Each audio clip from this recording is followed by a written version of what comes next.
Welcome to Psychic Holistic Spotlight. I'm Bill Hannon, your host tonight, along with Ken Demers.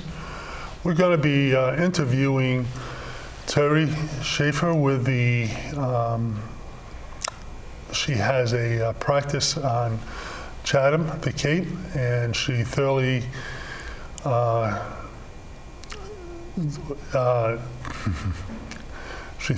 enjoyed coming out here today to give us a hand to shoot the show so we can get some insight as to how she does her practice, which is mediumship.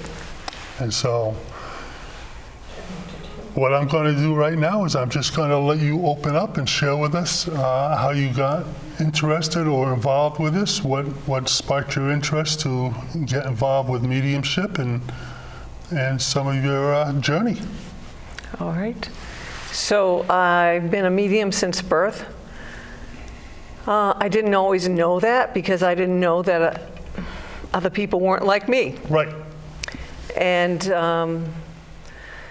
my husband got very ill, and I needed to focus on something, so I decided to just study mediumship, even though I had done psychic work for always. Mm-hmm. And so then I went full steam and studied all I could. And I love the work. Mm. I love connecting with spirits from the other side. I find it to be very fascinating. Mm. I oftentimes, because I grew up in a very tough area, Irish mafia, you get what you know. Right, right. So I get a lot of tough cases. So I tend to get, murders, hangings, that kind of thing. Wow, delightful. So I'm involved with the Spiritualist Church, but I don't really fit in there very well. Right. Because they really don't love somebody on the platform bringing through the kind of stuff that I get. That's right. So I'm kind of off to the side a bit in that way. Mm-hmm. I think that I'm very unusual. And just based on all the other people that I've worked with and how I see them work. Right. But everybody's unique. But I just tend to get those types of situations where I don't know that everybody else does. Oh, I understand exactly what you're saying coming from that point of view, but I'm also curious. I mean, do the police departments approach you? I have contacted police departments in the past, and it was before I really did solemn mediumship training. And so what happened in those cases was this. At least the spirits stopped bothering me. Mm. I would call up and say, this is what I'm getting, and they'd probably be like, oh, here's this crazy lady. Yeah. But at least it stopped what I call the symptoms. Right. So I could say to Spirit, okay, I tried, and they didn't listen, and Spirit knows that, and then I would get some relief. Yes. But in one particular case, there was a missing Middlebury student, Middlebury College in Vermont, and my oldest daughter was there. And I was getting a lot of communication from Nick.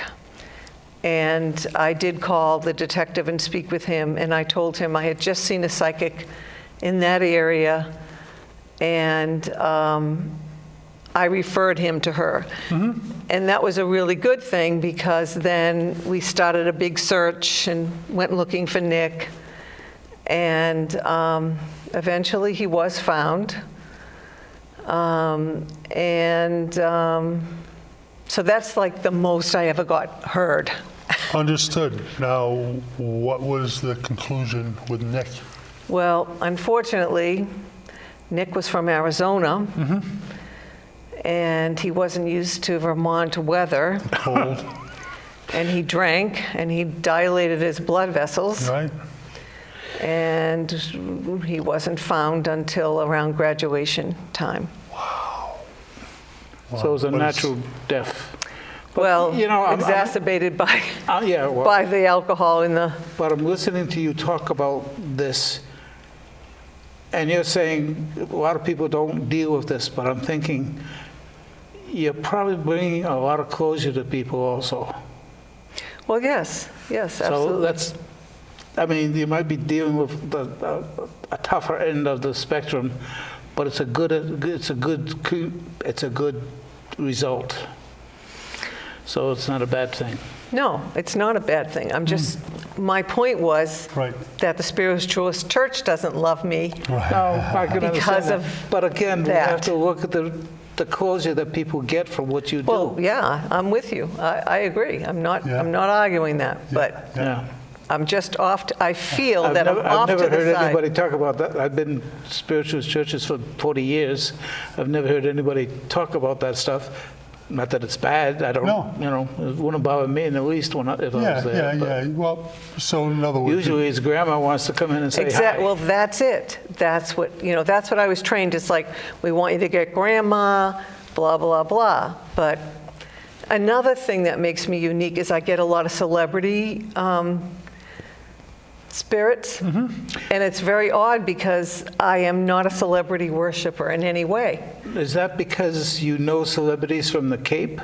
Or is it just a vibration that you have? It just, for whatever reason, certain celebs are drawn to me. Past life? Probably. And so that's another thing that kind of blows my mind. But yeah, so I break the mold. According to what I've been taught in this, I feel it's kind of rigid, the way the Spiritualist Church has taught me. I feel there's a lot of rigidity. yeah. And I don't fit the mold. Right. Okay. And that's just the way it is. I've never thought of it being that way, what you're describing, but I've never thought about it either. Well, that's because you don't get the murderers. Yeah. Maybe. You get the grandmas. I don't get I've grandma. Had people talk about getting horses and dogs and everything else. Right. But Yeah. Yep. That's interesting. Well, so it's interesting the way that you sense you're perceived among fellow mediums and whatnot. So I can, relating to everyday life where some people feel like they fit in or they may not, I understand exactly what you're sharing. yeah, just before you came in, we were talking about, I had seen some guy on TV, some young guy, and some woman had gotten a reading of somebody, and they were saying, well, this isn't the way he does it on the TV, but everybody, it's like talking to your neighbor. Everybody's going to be a slightly different personality, a slightly different way of doing things. So there's no right or wrong way. I agree. It's just Yeah. very diversified, and You're just making a connection with a conversation with an individual. frequency coming from the other side, and you have something you can share with people, and that's what you're trying to do. Yeah. Right. Oh, I'd like to throw one thing in before. We've been doing this show someplace around 35 years, plus or minus. If someone wants to be a guest and go out to dinner with us afterwards, we have interesting conversations. And we also would welcome people that would like to be a volunteer, maybe to run a camera or to in running the control board or whatever. We're open to that. My cell phone number during the day, 401-744-5572. 401-744-5572. And you get to meet neat, interesting people like this. So how long have you been in Chatham doing this? When I started formally studying mediumship, it's probably around November November of 2014, something like that. Yeah. 20, so about 10 years there. Okay. And you say that basically, you know, it's second nature to you that, you know, you were born this way and whatnot. How about other members of the family, or do you have anybody that took you under the wing in the family I've environment? studied all over the place. Yep. But yes, my parents come from the Aran Islands. It's 30 miles off the coast of Galway, and it's very famous for people having a sixth sense. They're very isolated. And so, yeah, it runs in the family, and it's much written about by famous authors who studied Gaelic and stayed at my great-grandfather's cottage. So it all kind of fits in. And I'm also a poet. And so the poetry also is in there somehow, too. It's just kind of weaved in. And a lot of times after I do readings, I will put the reading in a poem. And then I study it. Now, that's very special. Yeah. I don't know anybody else that does that. I've never heard of it. Right. But it allows me to study the situation and get more information. Do you, after you've done the poem, do you communicate that poem to the person you're giving the reading to? Not usually, no, because, you know, you give the message and then it's done. But I use it for my own education, experience. You know, to me, it's much like a reading. When you're doing the reading, you build on the evidence. And same thing with after I'm done with the reading, if I'm guided to put it into writing, I build on it again. Right. So it's the same, it's In other words, building. you have a platform that you're establishing that you can always go back to. Right, and it helps me to figure out, like, why does Abraham Lincoln come and work with me? I mean, when I started bringing through Abraham Lincoln down in New Jersey, at the spiritualist church there, I got in a lot of trouble. And it's like, you know, and I just had to keep working at it. And now I don't have as many questions, and when he shows up, I know why he's showing up. Right. Why?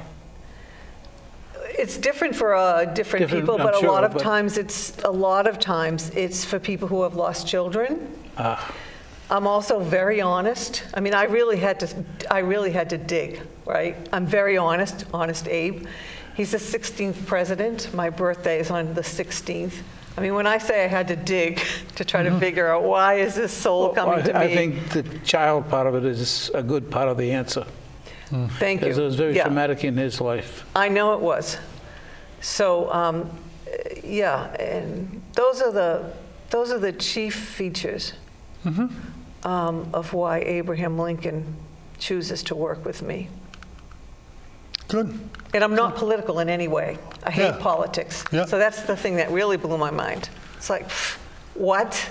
Yeah, well, it's the connection with having lost children of his own. That's the connection there. Right. Yeah. That's usually what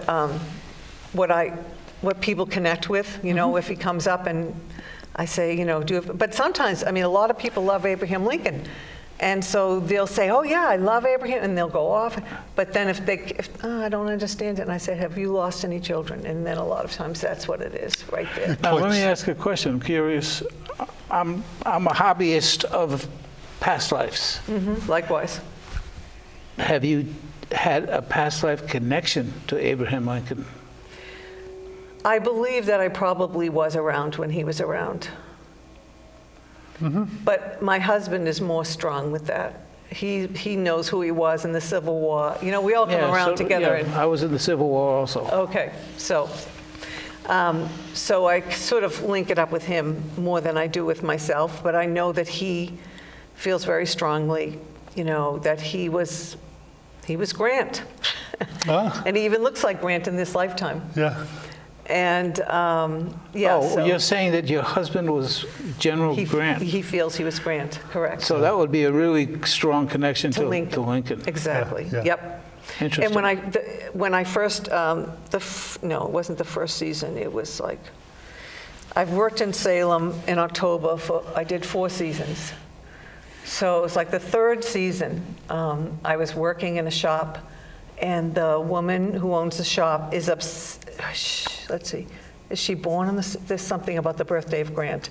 And she loves Grant, and everything is Grant all over the shop. And I'm like, oh my God, this is crazy. Like, you know, click, click, click. Right. Yeah. I've never heard anybody crazy about Grant. I mean, I forget now what the connection is. It's something like they have the same birthday. Something like that. Interesting. And she has all kinds of Grant altars. Now, where in Jersey did you work, or? What's the name of that? The Spiritualist Church is in,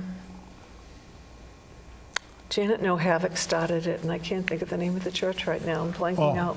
Okay. But so Janet No Havoc, she's in spirit. She's probably around right now. Hi, Janet. She studied at Arthur Findlay's College in Stansted, England, and they liked her so much, they let her start a church here. And so I went to study there, and that's when I found out about her church in New Jersey. Right. So I had to go all the way to England to find out about it.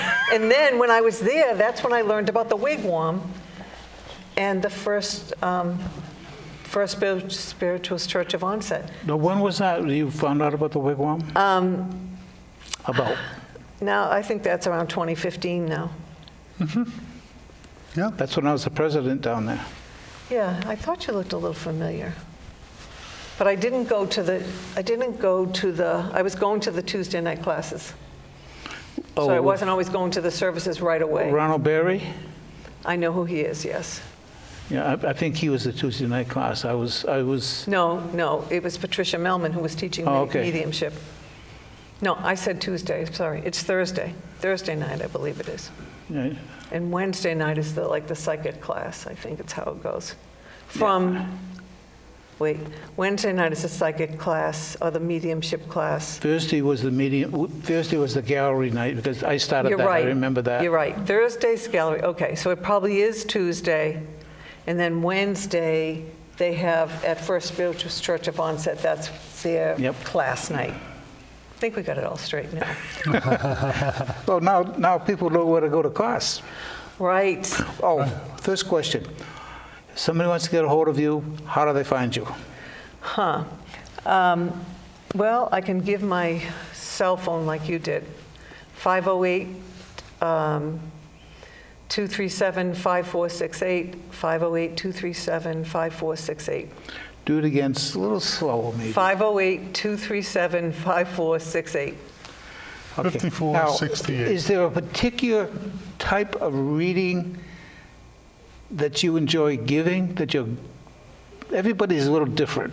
So what is your specialty, would you say? My specialty is mediumship. When I work in Salem, and when you do the fairs, they like you to do tarot. So I do what's called interactive tarot. Okay. But, I was always taught if you're doing mediumship, if you are a medium, always do the mediumship first because it strengthens the reading. Makes sense? Okay, never heard that comment before, but that's interesting. It makes total sense because, it takes more energy to do the mediumship. And then you have the spirits there and they help you through the reading. That's my experience. Yeah. I have a question about that. The mediumship, is there anything that you do where you feel that helps you be more receptive? Well, like I said, I was always a sensitive. So, Yes. I mean, I did the things that everybody did. I do TM, Transcendental Meditation. Yes, yeah, same here.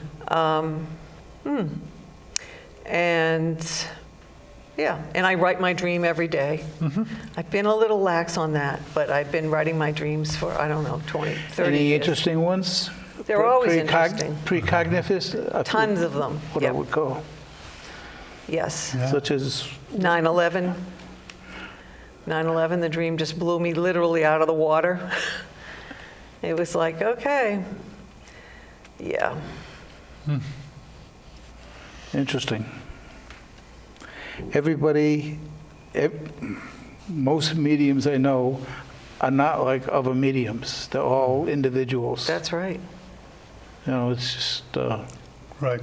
It's the vibration, it's the frequency. It's like anything in the arts, I feel like, you know, Yes. because I write and I go to a writing conference and they'll say, oh, I wish I could write like you. And I sit there like, you can't write like that.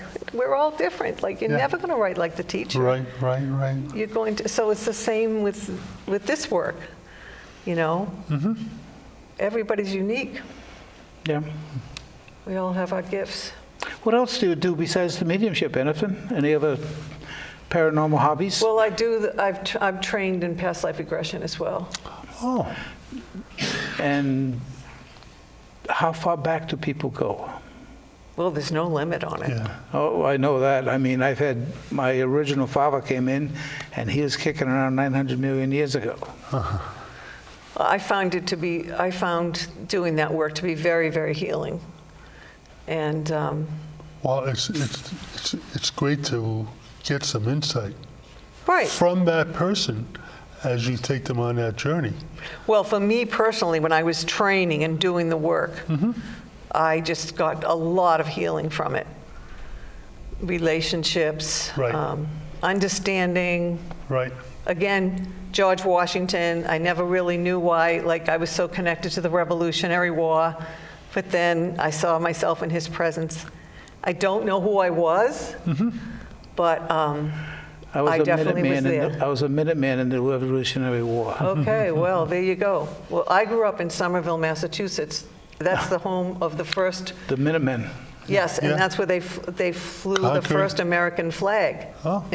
on Prospect Hill Tower. So, yeah, and Somerville was once part of Charlestown. Yeah. So I can remember going to the Prospect Hill area and looking in where they kept the prisoners and having this scene play out and thought it was just my imagination. But then eventually I realized, no, I was actually just reliving Now, were you a something. soldier at that point? I'm not exactly sure who I was. But I know I was around. I haven't really determined who I was yet. But when I studied with Dr. Brian Weiss, the guru of past life regression, I was in the presence of George Washington. Right. And so I know that I was around him. Also, they used to have a reenactment when I was growing up of Paul Revere riding up Oh, Winter Hill. yes, that's right, that's You right. from that area? No, I'm not, but I'm familiar. Well, my family grew up in Brockton and you know, so. Okay. So, yeah, so I always had this really strong connection to Paul Revere as well. And, yeah, but, Neat stuff. yeah, it doesn't mean anything, but it's just neat. It to is. No, experience it's it, interesting. To remember it. Yeah, it's interesting to be To able to know go about it. click, click, click. Yeah. Yeah. So, Yeah, and the nice thing about past lives, again, it's great. It kind of puts the person at ease because all of a sudden it just starts unfolding in front of them. And I don't know who you said you were being trained with or who trained you, but when I was taught it, I actually found myself with the person on the very same street or, you know, going up the same building, the stairs, or with them. You know, I just think that's such a confirmation that I can verify everything they're bringing forward because I saw the same thing, you know? Right. When I'm working with people and doing that, I have taken the journey with them. Yes. But when I trained with Dr. Brian Weiss, there were probably like That's 300 right, people Brian in Weiss, right. there were like 300 people in the room. Yes. And yeah, so you're on your own Right. Right. with 300 people. Right. But yeah, but it was pretty remarkable, the work. And along with the TM, I also found silver mind control to be very beneficial because they take you down a set of stairs from a mountaintop to a meadow, to the river valley. And you're basically guiding somebody almost like into a hypnotic type of where they're just so relaxed and everything comes forward, you know? Yes, Makes it an interesting hobby if nothing else. Yes. right. I agree. I like to get readings from people that I don't know. That way they're not being influenced by me. All right, well, Right. let me ask you this. You were very gracious to share the story before about the young Nick who was lost. And do you have a quick recount that you can just throw out there so that the audience, a quick past life journey that you took somebody on? Well, it's supposed to be about mediumship. I don't want to get in trouble with. Understood. Understood. Keep to the Listen. subject, I was told. This is a psychic, holistic Okay. spotlight. Okay. So we have monks come in, we have all kinds of people come in. Yep. So to digress from mediumship, we have a lot of mediums. I like it when we digress. Okay.